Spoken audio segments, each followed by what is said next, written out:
Perkenalkan, nama saya Gede Ogas Yoga Janitra dengan NIM 23170411119. Di sini saya akan menjelaskan tentang struktur MRP dan ERP, dimulai dari definisi MRP dan ERP sampai dengan prosedur sistem MRP dan ERP.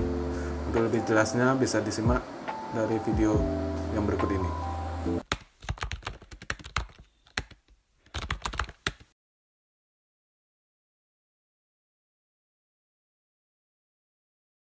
Baik, saya mulai dengan definisi MRP dan ERP. Jadi MRP adalah sistem perencanaan produksi dan inventory yang digunakan untuk mengelola proses manufaktur. Sistem ini membantu perusahaan menentukan material apa yang dibutuhkan, berapa banyak, dan kapan dibutuhkan untuk proses produksi.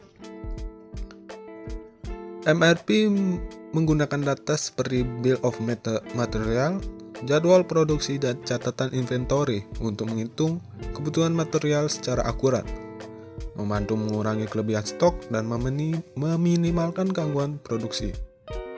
Sementara dari ERP adalah sistem yang lebih komprehensif, yang mengintegrasikan berbagai fungsi bisnis dalam satu platform.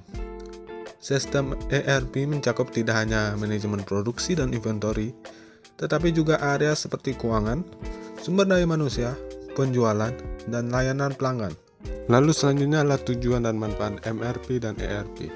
Jadi tujuan MRP yang pertama adalah meminimalkan produk persediaan, lalu yang kedua adalah mengurangi risiko karena keterlambatan produksi dan pengiriman, lalu yang ketiga adalah komitmen yang realistis, lalu yang keempat adalah meningkatkan efisiensi.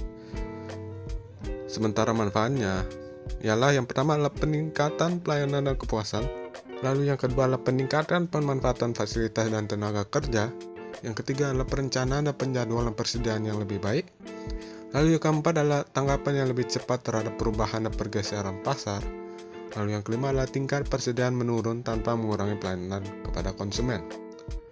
Lalu untuk manfaatnya dari ERP adalah yang pertama adalah meningkatkan akurasi dan produktivitas, lalu yang kedua adalah peningkatan pelaporan, lalu yang ketiga adalah meningkatkan efisiensi, lalu yang keempat adalah meningkatkan kolaborasi.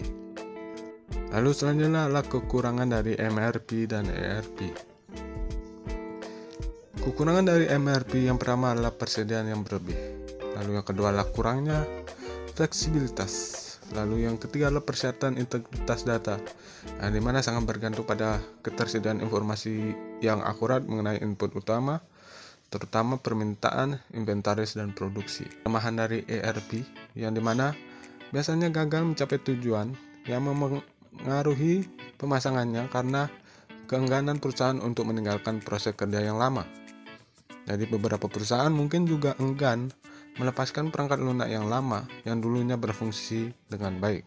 Lalu pembahasan yang terakhir mengenai prosedur sistem MRP dan ERP. Jadi ada 4 langkah prosedur sistem dari MRP. Yang pertama adalah proses netting, yang merupakan proses perhitungan untuk mengatur jumlah kebutuhan bersih. Lalu yang kedua adalah proses loading, yang dimana merupakan teknik guna menentukan besarnya kuantitas pesanan yang optimal untuk setiap item bahan atau material.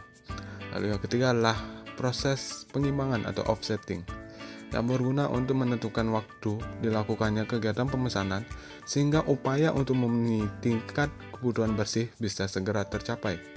Lalu yang terakhir adalah proses ledakan atau explosion, yang dimana merupakan perhitungan kebutuhan tiap item, dimana perhitungannya menilai tingkat yang lebih rendah dari struktur produk yang tersedia.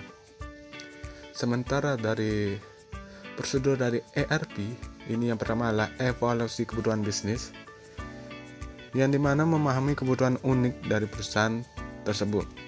Lalu yang kedua adalah pemilihan dan penyesuaian sistem ERP, yang dimana beberapa sistem dapat disesuaikan dengan kebutuhan bisnis tertentu, sementara yang lain memerlukan pengaturan dan penyesuaian yang lebih lanjut. Lalu yang ketiga adalah implementasi dan migrasi data. Sama tahap implementasi, sistem ERP akan diinstal dan dikonfigurasi sesuai dengan kebutuhan bisnis perusahaan. Lalu yang keempat adalah pelatihan karyawan, yang dimana langkah kunci dalam memastikan bahwa mereka dapat menggunakan sistem ERP dengan efektif. Lalu yang kelima adalah uji dan evaluasi. Jadi sebelum meluncurkan sistem secara penuh, penting untuk melakukan uji coba menyeluruh untuk memastikan bahwa semuanya berfungsi dengan baik.